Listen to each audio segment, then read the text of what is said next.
Salut tout le monde et bienvenue dans cette nouvelle vidéo atelier. Aujourd'hui je vais vous présenter un petit peu ce que j'ai fait ces derniers temps en termes de peinture, ce que j'ai reçu en termes de figurines, vous montrer un petit peu voilà, ce qu'il y a sur mes établis. Et puis ça va être l'occasion aussi de vous parler un petit peu des règles de pliage puisque j'ai fait imprimer en version papier les règles actuellement disponibles en fait sur le site, simplement pour tester la qualité du papier et puis voir un petit peu ce qu'on pouvait faire avec ça, quelle quantité je peux imprimer, pour combien, etc. Donc on pourra en parler en fin de vidéo, je pense, ou en tout cas au cours de la vidéo. Et puis voilà, si ça vous plaît, n'hésitez pas à liker, à partager et à commenter cette vidéo. Tout simplement parce que YouTube fonctionne comme ça, si on recommande la vidéo, si on l'apprécie, eh bien elle sera plus mise en avant. Et voilà, j'aimerais bien que mon travail soit vu par le maximum de personnes possible, donc si vous pouvez juste faire ça, eh ben, ça serait parfait. Voilà, et écoutez, c'est tout, on va se mettre directement sur l'établi, puis on va regarder les nouveautés, c'est parti.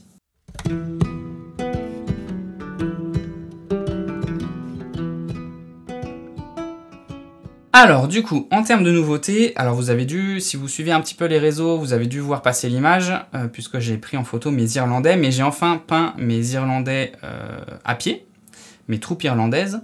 Alors ça doit faire une petite quarantaine de figurines à peu près, je les ai pas vraiment comptées, mais ça doit faire à peu près ça.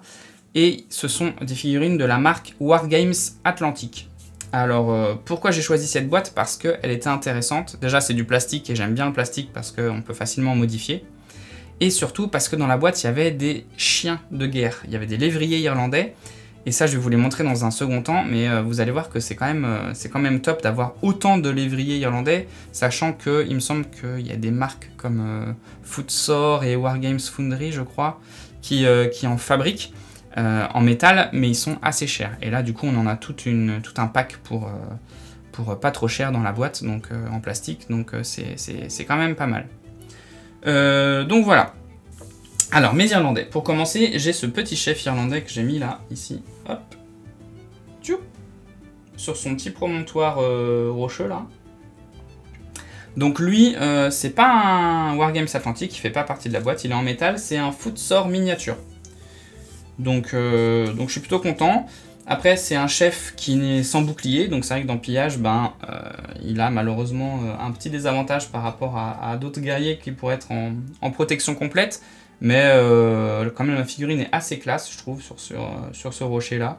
Donc c'était l'occasion d'avoir une figurine qui se démarque bien et qu'on reconnaît très facilement sur le champ de bataille comme étant le chef de la bande ou le chef de l'armée. Voilà. Ensuite, j'ai tous les guerriers. Donc la boîte permet d'assembler pas mal de guerriers en vérité. On peut avoir des javeliniers, on peut avoir des frondeurs, on peut avoir de l'arme improvisée. On a même des petits mecs ici, hop. Vous voyez celui-là, là, ici, qui ont carrément des cailloux, donc arme improvisée. Donc ça c'est les petits mecs avec cailloux. On a les ici, tchoup, les javeliniers.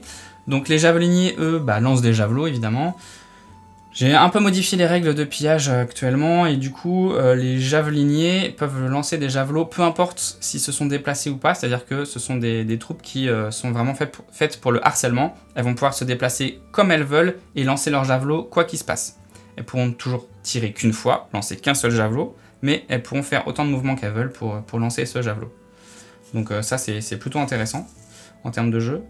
Et puis il y a des frondeurs. Alors hop, ici. Tchoup. Voilà, je vais le mettre en avant. Poup. Donc je vais vous le montrer comme ça carrément. Donc ça c'est un frondeur. Alors je me demande si la fronde vient de cette boîte. Oui, ça vient de cette boîte. Ouais. Alors le frondeur, lui, il est un peu particulier en termes de tir, puisqu'il peut tirer 2 fois s'il ne s'est pas déplacé, et il pourra toujours tirer une fois dans les autres cas. C'est-à-dire qu'il se soit déplacé de moins de la moitié de son mouvement ou de plus de la moitié de son mouvement. Contrairement aux archers, qui eux, s'ils ne se sont pas déplacés, peuvent tirer 2 fois. S'ils se sont déplacés de moins de la moitié de leur mouvement, pourront tirer 1 fois. Et s'ils se sont déplacés de plus de la moitié de leur mouvement, ne pourront pas tirer du tout. Et dans cette boîte, on peut aussi assembler des personnages avec des capes. Donc on voit celui-là ici par exemple, il a une cape. Mais il n'y a pas de quoi faire de code de maille.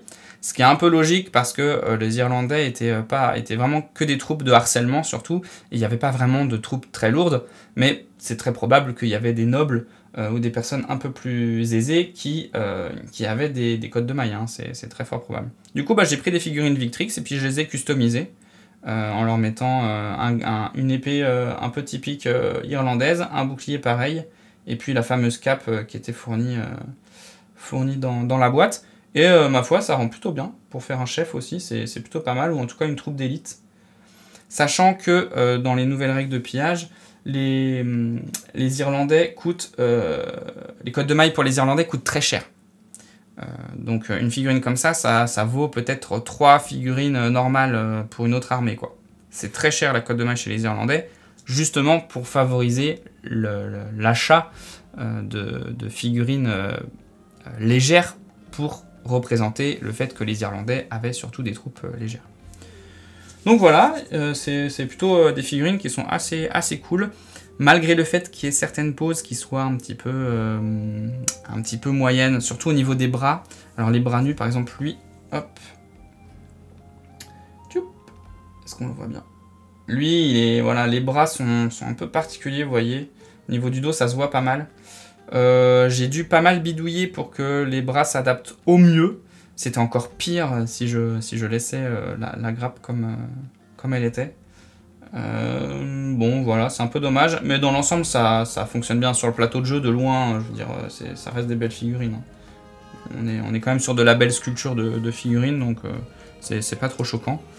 La boîte permet aussi d'assembler des corps de guerre. Donc dans le pillage, le corps de guerre, il permet de rajouter la distance de mouvement à des figurines autour du sonneur de corps. Donc elles vont avoir droit à un bonus de plus de pouces pour se déplacer. Donc voilà. Après, il y avait des lances dans la boîte, mais elles étaient quasiment comme des javelots en fait, un petit peu plus grandes que des javelots, mais on voyait pas trop la différence. Donc moi j'ai préféré mettre des lances Victrix, comme lui par exemple. Hop. Lui, il a une lance Victrix parce que ça ressemble quand même plus à une lance qu'à un javelot. Donc c'était l'idée de toujours pareil, d'essayer de voir sur le champ de bataille plus facilement qui porte quoi. Et pas trop se tromper, quoi. Qu'est-ce qu'il y a d'autre dans cette boîte d'intéressant? Ah, si, il y a quelque chose d'intéressant dans cette boîte, c'est des crânes. Crânes de bouc. Alors, il y en a pas mal, il y en a 3 ou 4, je crois, dans la boîte. Et moi je l'ai mis sur une figurine Victrix aussi, pour en faire une espèce de chaman, je sais pas trop. Alors récemment j'ai fait une partie où je l'ai joué comme soigneur, puisque j'ai ajouté cette possibilité d'empillage. On peut avoir des soigneurs, ils vont se coller en fait en contact socle à socle avec des alliés, et ils pourront annuler une blessure reçue par les alliés avec qui ils sont en contact, sur un résultat de 6. Donc c'est plutôt pas mal ce petit crâne. Je pense qu'il va me servir à décorer des maisons. Donc c'est toujours bienvenu d'avoir des petits trucs comme ça en plus. Donc voilà, mes Irlandais, je les trouve plutôt cool. Ça m'a pris du temps au niveau de la peinture, même s'ils sont pas extraordinaires, je trouve que le résultat est quand même satisfaisant. Donc voilà, si ça vous plaît, n'hésitez pas à le dire. Et puis si vous avez aussi des Irlandais de votre côté, n'hésitez pas à le signifier et à montrer vos photos. Si j'ai oublié un truc chez les Irlandais, c'est ça.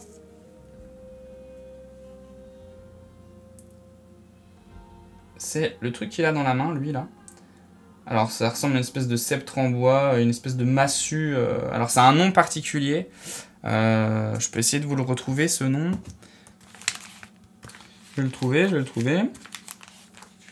Alors ça s'appelle un Shilelag. Alors voilà, Shilelag, voilà, je sais pas si ça se prononce comme ça, certainement pas, mais ça compte comme une arme à une main en fait, parce que c'est une arme assez typique des Irlandais, pour lequel ils avaient une certaine maîtrise, donc je le compte comme une arme à une main, ce qui leur fait quand même un petit peu de punch sur la table. même si les armes à une main coûtent cher aussi chez les Irlandais, toujours dans le but de favoriser les armes légères, comme la lance, le javelot, la fronde, sachant que chez les Irlandais, le javelot, la fronde et la lance sont gratuits. C'est-à-dire qu'en fait, ça ne coûte rien de les prendre comme équipement. Donc on peut rapidement se retrouver avec une masse de figurines de javelots et de lanciers. Certes, sans protection, sans bouclier, sans rien, parce que le bouclier coûte aussi cher chez les Irlandais, mais ça permet d'avoir de la masse et du volume. Voilà. Voilà, c'est tout pour ces troupes irlandaises. On va pouvoir passer aux chiens de guerre. Donc voici les fameux chiens irlandais, les fameux lévriers irlandais. Donc ce sont des chiens d'attaque qui ont été entraînés pour ça. Ils ont surtout été intéressants contre les Normands, quand les Normands ont attaqué l'Irlande, puisque c'est des chiens qui attaquaient facilement les chevaux.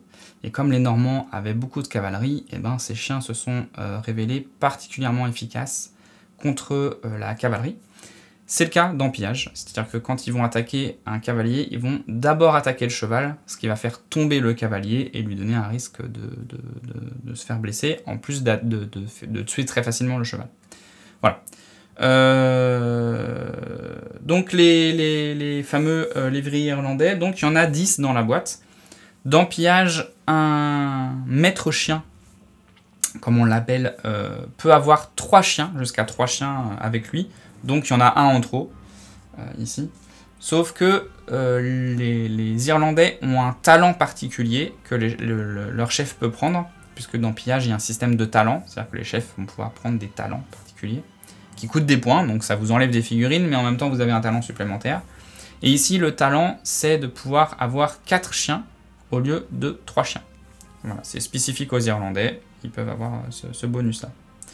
Donc il n'y a que 2 pauses par contre dans la boîte, c'est toujours dans la boîte Wargames Atlantique, mais il n'y a que 2 pauses de chiens, donc c'est un petit peu dommage. On aurait aimé en avoir plus, mais c'est pas très grave. Et puis ils sont peints, je les ai peints de manière vraiment classique, avec un brossage à sec, tout ce qu'il y a de plus simple, et puis un jus d'encre noire, tout ce qu'il y a de plus bête. J'ai essayé de varier un petit peu les teintes, d'avoir du gris, d'avoir du marron, mais ça reste des couleurs assez classiques. J'ai peint les yeux pour une fois, j'ai peint même les bouches. Je sais pas s'il y en a un qui a une petite bouche ouverte là. Lui, je sais pas si ça va se voir à la caméra, je vais essayer de zoomer au plus proche. Mais voilà, normalement on voit sa petite langue. Voilà. D'habitude je peins pas les yeux sur les figurines, parce que je trouve que j'arrive jamais à bien les faire et on a toujours le sentiment qu'ils louchent, ou qu'il y a un truc un peu bizarre. Mais sur les chiens, ils avaient quand même des grands yeux, donc ça m'a fait bizarre d'avoir un truc tout noir, donc je les ai peints, et puis ma foi, ça rend plutôt bien. Ça rend plutôt bien, et puis les personnages, les maîtres chiens, dans les règles, ne peuvent pas avoir d'équipement. Ils sont forcément sans protection et sans armes, parce qu'ils doivent aller vite, et ils doivent manipuler leurs mains pour indiquer les cibles aux chiens. Donc il y a tout ce qu'il faut dans la boîte pour faire ça. Vous voyez, lui il pointe son doigt. Alors c'est un petit peu dommage parce que le bras fait un petit peu atrophié, on a l'impression qu'il est un peu petit par rapport à l'autre. Bon, c'est pas très grave, ça se voit pas trop, mais voilà, moi qui suis un peu pointilleux là-dessus, j'ai vite remarqué le petit problème. Mais bon, c'est pas très grave en soi. Et j'ai essayé de varier les poses, j'en ai mis un sans rien en fait, avec les mains nues, les mains libres. Comme ça, et puis j'en ai un autre où j'ai un peu custom, c'est-à-dire que j'ai coupé l'arme qu'il avait dans la main de base pour avoir un geste un petit peu comme ça qui pointe ou qui indique une direction au chien. Dans les règles de pillage, les chiens de guerre, comment ils fonctionnent? Ils sont toujours attachés à leur maître, c'est-à-dire qu'ils sont toujours en contact socle à socle avec leur maître, comme s'ils les tenaient en laisse finalement. Et puis, dans la partie, leur maître va pouvoir désigner une cible à une distance de 8 pouces. Pendant la phase de charge, il va indiquer cette cible à ses chiens et il va aller lancer contre cette cible. Si la cible est trop loin, la charge est annulée, comme d'habitude, est ratée, et les chiens restent sur place, ils n'osent pas aller, ils ne comprennent pas, c'est trop loin. Si en revanche c'est réussi, si la figurine est bien à moins de 8 pouces, elles vont directement aller sur la cible ne peut pas fuir, les chiens vont trop vite, et ils contactent directement cette cible. comment ils fonctionnent les chiens? Ils n'ont qu'une seule attaque, malgré le fait qu'ils soient 3. Ils n'ont qu'une seule attaque. Elle est considérée comme une arme à deux mains, c'est-à-dire qu'elle va modifier la défense de l'adversaire, tellement c'est puissant. Et ils sont considérés comme 3 points de vie. C'est-à-dire que dès que l'adversaire va enlever un point de vie au chien, eh ben, on va retirer un chien. Si les chiens tuent leur cible, eh ben, ils vont attaquer ensuite la cible, enfin la figurine la plus proche dans un rayon de 8 pouces autour d'eux. Si c'est une figurine alliée, ils vont l'attaquer quand même. Donc, il faut faire attention à où est-ce qu'on envoie les chiens. Et ils n'attaqueront par contre jamais leur maître. Et si on veut pouvoir récupérer les chiens, c'est-à-dire les reprendre pour les refaire bouger sur le terrain de jeu, eh bien le maître va devoir rentrer en contact avec ses chiens, avec au moins un de ses chiens, et hop, tous vont se grouper, vont reformer un ensemble, et vont pouvoir à nouveau se promener sur le champ de bataille, et puis le maître chien va pouvoir indiquer à nouveau une nouvelle cible, etc. Donc le maître chien, il a quand même tendance à rester près de ses chiens, parce que il faut qu'il puisse les manipuler, parce que sinon ils peuvent attaquer n'importe qui. Mais il a un risque, parce qu'il est sans protection. Donc si jamais il se fait attaquer et il se fait tuer, les chiens restent sur place et attaqueront n'importe quelle figurine la plus proche dans une distance de 8 pouces. S'il n'y a pas de figurine, ils restent là, ils restent sur place. Ils sont paniqués en fait sur le champ de bataille, ils ne savent pas quoi faire. Donc ils restent groupés jusqu'à ce qu'il y ait une cible qui s'offre à eux. Donc il faut bien manipuler les chiens parce qu'ils peuvent rapidement foutre un gros bazar sur le champ de bataille. Par contre, les envoyer contre un groupe d'adversaires, c'est intéressant parce que ils vont enchaîner les cibles en fait. Ils vont attaquer que des ennemis, que des adversaires. Et là, ça va être intéressant. Voilà pour les chiens de guerre. Je me suis bien amusé à les peindre en tout cas. C'est assez cool. Ça change des figurines un petit peu. Et voilà, c'est plutôt pas mal. Donc je suis plutôt content là-dessus. Donc pareil, n'hésitez pas à me dire ce que vous en pensez. J'ai soclé mes figurines de manière à ce que ça soit un peu une espèce de tourbière. Voilà, c'est un peu l'image que j'ai des landes irlandaises, donc voilà, pourquoi pas. Le marron des socles au niveau du contour est peut-être un petit peu trop foncé par rapport à mes plateaux de jeu, donc je vais peut-être revoir ça par contre. Mais sinon sur la texture et sur les touffes d'herbe, c'est plutôt pas mal. Alors les touffes d'herbe, c'est du Gamergrass, je crois que c'est ça la marque, Gamergrass. Highland en fait tout simplement. Donc voilà pour les chiens de guerre. Et maintenant on va passer aux chevaux irlandais. Donc voilà pour les chevaux irlandais. Alors à la base ça devait être des cavaliers irlandais. Sauf que je me suis un petit peu renseigné là récemment, j'ai lu pas mal de choses sur l'Irlande du haut Moyen-Âge justement, et ils n'avaient pas de cavalerie apparemment. La cavalerie irlandaise elle est arrivée qu'au XIVe siècle vraiment. Donc ça m'embête un peu de leur laisser cette option-là, sachant qu'ils ne l'utilisaient pas du tout en combat. Donc je vais plutôt en faire des cavaliers bretons, qui eux utilisaient beaucoup les chevaux, notamment avec pour lancer des javelots. Donc ça va devenir des cavaliers bretons, tant pis, c'est pas très grave, puisque je vais interdire la possibilité d'avoir des chevaux pour les Irlandais. Voilà, tout simplement. Donc quoi dire sur ces chevaux? C'est la marque Footsore Miniature, ils sont en métal. Bon, je les trouve un peu chétifs. Alors, évidemment, les cavaliers de l'époque n'utilisaient pas des chevaux de trait. Hein. Ils avaient quand même des chevaux de guerre, mais c'était pas les chevaux de guerre comme on imagine, les chevaux modernes. Donc, en termes d'échelle, de taille par rapport à un cavalier, c'est plutôt pas mal, je trouve. Effectivement, on n'est pas sur un cheval moderne gigantesque. Mais par contre, voilà, je trouve qu'ils sont un petit peu fins. C'est pas très grave. Donc là le cavalier est sur le cheval puisqu'il est moulé avec, donc je pouvais pas le détacher, donc j'ai pas le choix.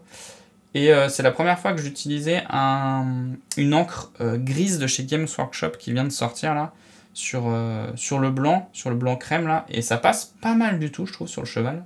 C'est plutôt pas mal. J'ai pas voulu me prendre la tête avec les chevaux, c'est-à-dire que j'ai fait une méthode de peinture basique, c'est-à-dire une base de couleur, une encre, et puis des rayons de lumière, en essayant de faire un petit peu comme des petits traits de pinceau pour un peu simuler les poils du cheval. Et je leur ai mis un vernis satiné, je crois. Ouais, c'est ça, un vernis satiné, pour leur donner un petit peu de brillance sur leur robe. Sachant que d'habitude, moi, je vernis toutes mes figurines avec du vernis mat, parce que je trouve ça plus joli avec du mat. Donc j'ai fait les drapés avec du vernis mat, mais par contre on voit bien que la robe est beaucoup plus brillante sur les chevaux. Voilà, donc en tout, je sais pas combien j'en ai, 2, 4, 6, 8, j'ai 8 chevaux, et puis l'espèce de chef sur son destrier blanc, puisque un cheval blanc, ben, c'est synonyme de noblesse, de royauté même. Donc c'est pour ça que je voulais avoir un cheval blanc, et puis sinon, ils ont tous une teinte différente. J'avais envie de m'amuser, c'était la première fois que je peignais des chevaux, donc c'était plutôt cool, c'était plutôt intéressant à faire. Même si c'est pas toujours évident parce que on a des grandes surfaces lisses quoi. Donc c'est pas évident à traiter. Contrairement à une figurine de personnage qui a toujours des plis, des draps, des mains, des trucs comme ça, où l'encre va se déposer toute seule dans les creux et puis après il n'y aura plus qu'à faire les réaux. Ici c'est un peu différent. Donc c'était pas si facile, mais je trouve que ça rend bien. Et j'ai hâte de peindre les cavaliers pour pouvoir avoir des cavaliers bretons, du coup, qui pourront me servir sur les tables de jeu et pouvoir jouer enfin de la cavalerie, parce que j'ai pas de figurines de cavalerie à moi pour le moment. Donc j'emprunte toujours ceux des copains en partie, mais ça serait intéressant d'avoir ça pour moi pour faire mes tests. Voilà. Et surtout pour faire mes photos pour le bouquin de pillage. D'ailleurs, ça va être l'occasion de vous parler du bouquin justement que j'ai imprimé. Donc on va voir ça ensemble tout de suite. Donc le bouquin, comment je vais faire? Je vais vous le mettre comme ça. Donc c'est un bouquin en fait qui représente, qui est imprimé avec les anciennes règles de pillage, enfin les règles actuelles de pillage, celles qui sont disponibles sur le site internet. Et j'avais envie de tester un imprimeur en ligne qui s'appelle Colibri, qui permet de faire des bouquins pour pas très cher, très rapidement, et les avoir à la maison et voilà, se faire des livres quoi. C'est la même couverture rigide que j'aimerais faire. Donc là-dessus, franchement, je suis plutôt étonné. C'est franchement pas mal au niveau du façonnage. Alors c'est pas évident pour moi de vous le montrer, donc je vais peut-être vous le montrer là, à la limite. Donc c'est plutôt pas mal. Hop, il y a le petit pillage derrière là, ici. Toc, je vous le montre ici aussi. Donc c'est plutôt pas mal. On voit que ça s'abîme. Là, alors attendez, hop. Je vais vous montrer ici. On voit que voilà, c'est pas non plus foufou, hein. Il y a des trucs qui vont pas trop. C'est pas anti-rayure, contrairement à un autre devis que j'ai fait chez un autre imprimeur pour le vrai bouquin qui sera... Comme la couverture est sombre, il faut éviter qu'on puisse voir les rayures. Donc il y a un traitement anti-rayure que j'ai mis dans le devis. Là, c'est pas le cas, donc effectivement, dès qu'on fait une marque, pouf, ça va tout de suite faire un star dessus. C'est pas très grave non plus, mais bon. C'est un peu dommage. En prix à l'unité, c'est assez cher quand même. Je crois que j'ai payé 25 €. Sachant qu'il n'y a pas du tout le même nombre de pages que dans la version définitive. Hein. Là, on est à je sais plus combien de pages. 40 pages. Voilà, alors que dans la version définitive, il y en a 120. Donc voilà, faut remettre dans le contexte. Donc c'est pas si peu cher que ça, mais c'est parce que c'est imprimé en un exemplaire. Quand on en imprime 100, là ça devient plus intéressant parce que ça va revenir à pas très cher le bouquin quoi. Même avec 120 pages. Mais là où le bas blesse, c'est l'intérieur du bouquin. Donc la couverture, rien à dire, c'est très chouette, c'est très joli. Mais l'intérieur, déjà on n'a pas le choix, c'est blanc. Forcément quand on ouvre la page. Et vous voyez là ce qui se passe. Alors je sais pas si la caméra va réussir à montrer. Mais voilà, si je montre comme ça, ça ondule. Ça ondule parce que c'est mal collé, c'est mal façonné. Alors ça va se voir un petit peu sur la tranche, enfin sur le... Ici là, je sais pas si la caméra va faire le focus dessus. Non, la caméra ne veut pas faire le focus, mais en tout cas, c'est pas bien foutu en fait au niveau de l'intérieur, ça a été mal fait. Et du coup, on a cet aspect comme ça, tout dentelé là, tout pas beau. Donc déjà, ça c'est le premier truc où je me dis, bon, voilà, si je vends un bouquin, c'est pour qu'il soit quand même assez joli. Et l'intérieur, ça va pas non plus du tout. Le papier, alors je vous raconte même pas, alors vous pouvez pas avoir la sensation, mais c'est vraiment du papier, c'est du papier toilette quoi. C'est vraiment horrible.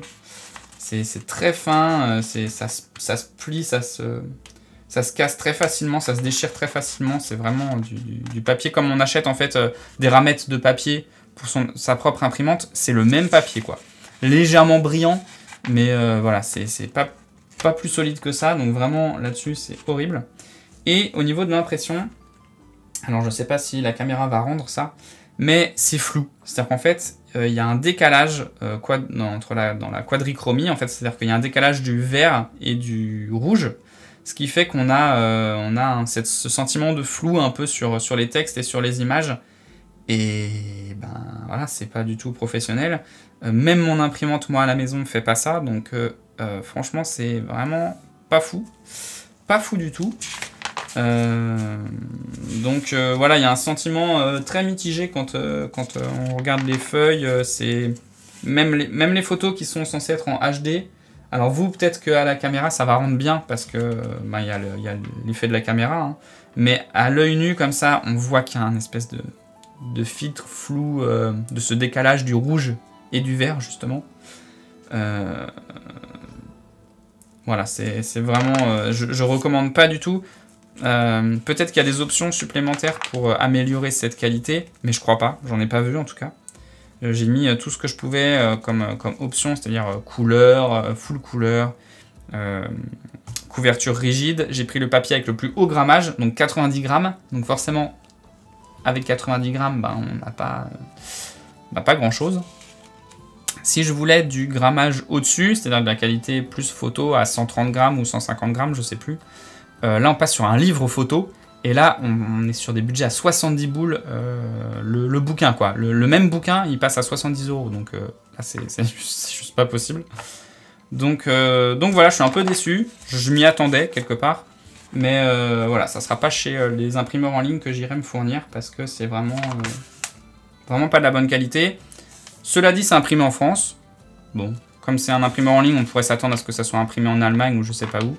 On voit qu'il y a même des taches sur le... Je sais pas si ça va se voir à la caméra, mais il y a même des taches sur les pages. Et du coup, ouais, donc c'est quand même imprimé en France, mais voilà, c'est quand même pas de très bonne qualité, quoi. Donc pour un petit bouquin comme ça, qui sert, je sais pas pourquoi, parce qu'on a un besoin particulier d'avoir des règles de jeu qui sont disponibles qu'en format PDF, par exemple, pour pas trop cher, ça passe. Mais vendre un objet comme ça, c'est pas possible. Donc moi, de mon côté, ben, j'ai fait en fait une demande chez un imprimeur qui est proche de chez moi, à Brest. Donc bah, vous savez, hein, les imprimeurs en France, bah, ça coûte forcément plus cher que des imprimeurs à l'étranger. Mais pour moi, c'est un passage obligé, parce que si je veux faire un objet de qualité, j'ai aussi envie de faire travailler les gens qui sont près de chez moi, en fait, parce que c'est un projet qui est aussi local. Enfin, je veux dire, je le fais à la maison, ce projet, donc j'ai envie que ça soit aussi des gens près de chez moi qui le fabriquent. Donc j'ai trouvé un imprimeur à Brest qui pratique des tarifs qui sont relativement corrects, même si du coup je ferai quasiment aucune marge sur les bouquins, du coup, parce que le prix est quand même élevé.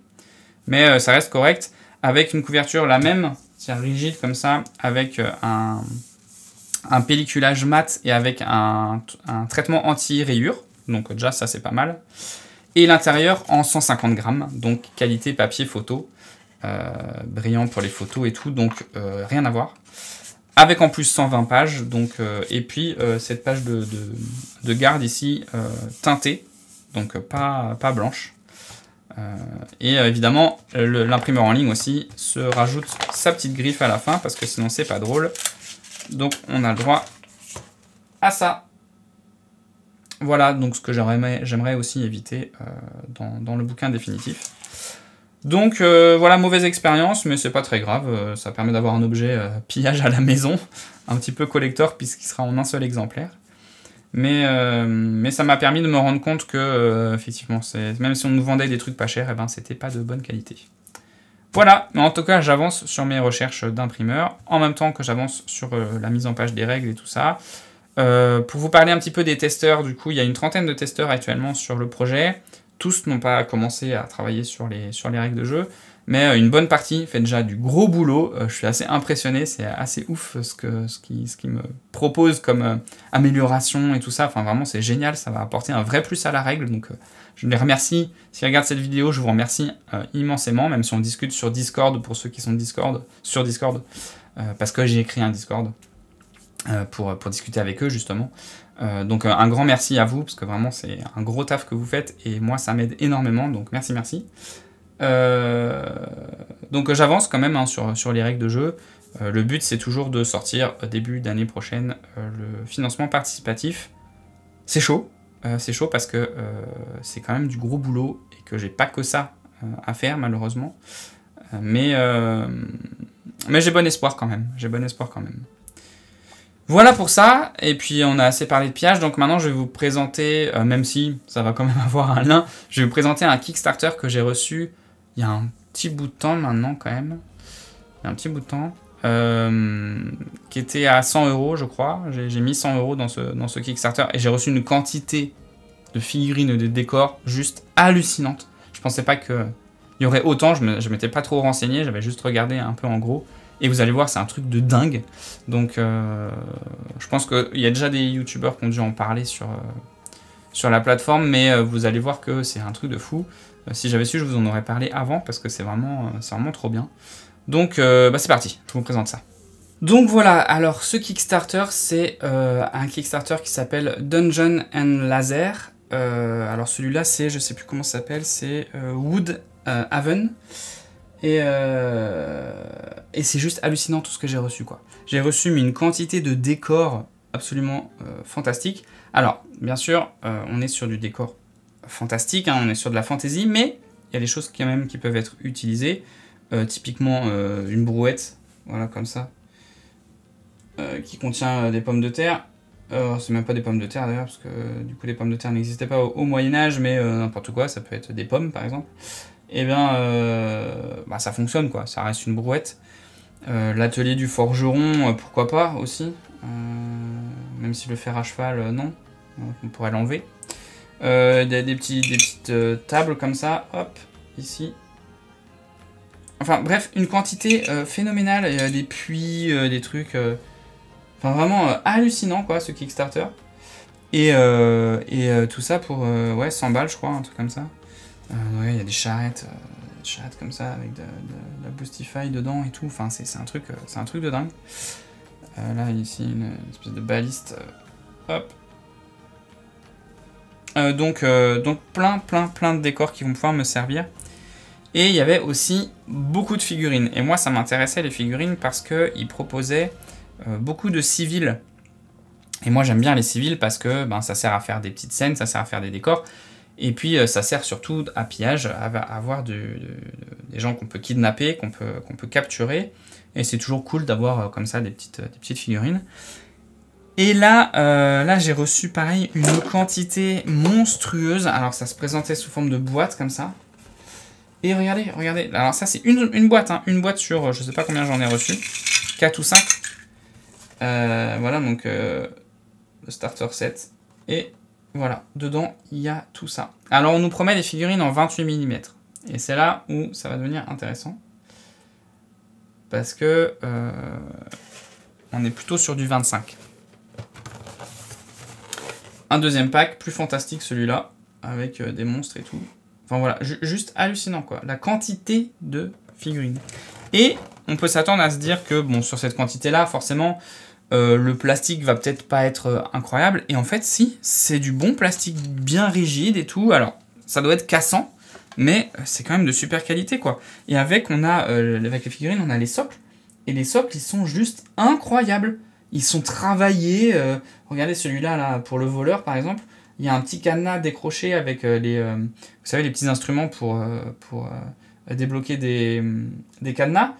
C'est incroyable, quoi. C'est juste incroyable. Là, pour la ville, avec la bouche d'égout. Là, avec un tapis. On voit même la petite pliure dans le tapis et tout. Enfin, c'est dingo, quoi. Là, on a les pavés de la ville. Là, on a un arbre avec une racine. Enfin, un sol avec une racine. Une gouttière de ville. Là, à l'intérieur d'une taverne avec des bouteilles. Enfin, c'est juste fou, quoi. Et les figurines sont de très bonne qualité. Mais, elles sont très fines. Et pour pillage, eh ben, ça va pas le faire. Ça va pas le faire parce que moi, j'utilise des figurines Victrix. Et Victrix, on est plus sur du 30 mm, en fait. Hein. On est sur du gros 28, quoi. Et là, on est plutôt sur du 25. Et vous allez voir la différence entre les deux ici. Si ça veut bien faire le focus. Voilà. Donc il y en a que si on n'est pas très regardant, ça peut passer. Mais c'est vrai qu'il y a quand même une finesse ici qu'on ne retrouve pas sur l'archer là. On est vraiment sur des proportions un peu plus réalistes et beaucoup plus fines. Mais là où j'ai trouvé une utilité, c'est que par contre, ça marche très bien pour des figurines du Seigneur des Anneaux. Et là, c'est intéressant pour faire des petits scénarios spécifiques au Seigneur des Anneaux, d'autant plus que dedans, il y a des figurines intéressantes qui peuvent représenter des personnages du Seigneur des Anneaux, notamment, vous savez, le tavernier de Brie, du poney fringant, là. Et il y a un personnage de tavernier dedans qui pourrait carrément ressembler. On a un personnage de bourgmestre qui pourrait faire penser au personnage, vous savez, à Laqueville, l'espèce de maire de Laqueville là, qu'on voit dans le Hobbit. Voilà. Donc, pour moi, c'est un grand oui, ce Kickstarter pour le Seigneur des Anneaux. Par contre, pour pillage, je vais juste me servir des décors. Mais c'était déjà incroyable. Donc, gardez en tête Dungeon and Laser, surveillez ce qu'ils font. Parce qu'à mon avis, sur Kickstarter, ils vont en faire d'autres et il va y avoir des trucs absolument incroyables. Donc voilà, à surveiller. Et donc la dernière chose que je voulais vous présenter, c'est une maison pour le haut Moyen-Âge ou pour l'époque médiévale, qui est une maison un peu particulière que j'ai agrandie en fait. J'ai ajouté en fait une autre partie sur le tronc principal de la maison, on va dire. Donc c'est histoire d'avoir une maison un peu plus grande. Et surtout, c'est une nouvelle méthode que je vais appliquer, je pense, dans la fabrication de mes maisons pour pouvoir mettre des figurines à l'intérieur. Tout simplement, le toit, il va être amovible comme ça. Comme ça, ça va me permettre de stocker soit des trésors ou soit des personnages à l'intérieur. Et je pense que je ferai en plus un socle, en fait, dessous, dans lequel la maison pourra se poser. Si jamais la table de jeu permet d'avoir un socle avec des petites décorations dessus, on peut mettre le socle. Et si jamais la table de jeu...